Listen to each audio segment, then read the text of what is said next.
Sampung taon kong inisip na sila ang tunay kong pamilya. Pero may isang lihim pala silang itinago sa akin sa loob ng mahabang panahon. Akala ko ang kabutihan nila ay totoo. Hindi ko alam na sa likod ng bawat ngiti ay may katotohanang ayaw nilang malaman ko.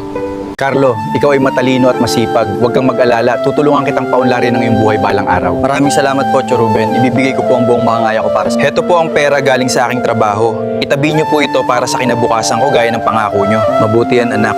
Ingatan ko ito ng maayos para sa iyo. Lahat ng pawis at pagod ko ay ibinigay ko sa kanila.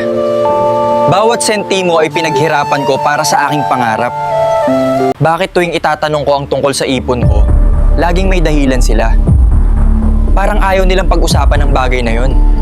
Tingnan mo to, Carlo. Bili ni Itay para sa akin. Sapat ang ipon namin para sa lahat ng gusto ko. Masaya ako para sa'yo, pero bakit parang wala pa rin ako nakikita sa ipon ko? 10 taon na ang nakalipas, hindi pa rin niya nalalaman. Ang perang ipon niya ay ginamit na natin pampalago ng ating negosyo. Paano kung malaman niya balang araw? Malaki ang halagang kinuha natin sa kanya. Hindi totoo ito. Ang lahat ng pinaghirapan ko sa loob ng 10 taon, kinuha nila at ginamit para sa sarili nila. 10 taon akong naniwala sa kanilang pangako. Pero niloko lang pala nila ako gamit ang tiwala ko.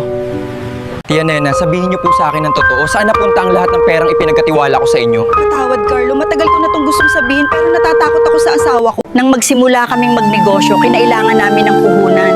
Walang ibang mapagkunan kundi ang ipon mo. At natakot kaming sabihin sa iyo.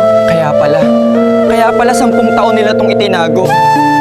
Natakot silang malaman ko na ubus na pala ang lahat ng meron ako. Alam ko na ang lahat. Sa loob ng 10 taon, ibinigay ko ang tiwala ko at pagod ko. At ito ang isukli ninyo sa akin.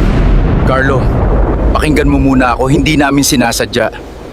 Akala namin ay maibabalik din namin ito sa tamang panahon. Ano pa ang reklamo mo? Pinalaki ka naman namin.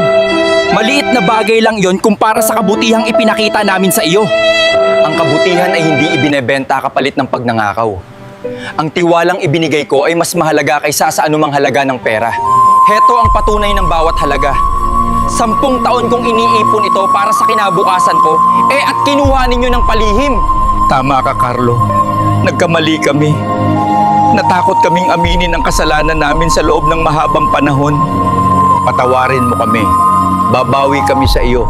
Ibabalik namin ang lahat hanggang sa huling sentimo, kahit anong mangyari. Masakit tanggapin ang mga taong pinagkatiwalaan ko ang nanakit sa akin. Pero natutunan ko ang isang mahalagang aral. Ang pera ay maaaring maibalik, pero ang tiwalang nasira ay mahirap nang buuin ulit. Pero salamat, dahil nalaman ko na ang katotohanan sa huli. 10 taon man itong itago, ang katotohanan ay laging lumalabas. Kahit anong itago mo, sa tamang panahon ay mabubunyag din ang lahat ng lihim.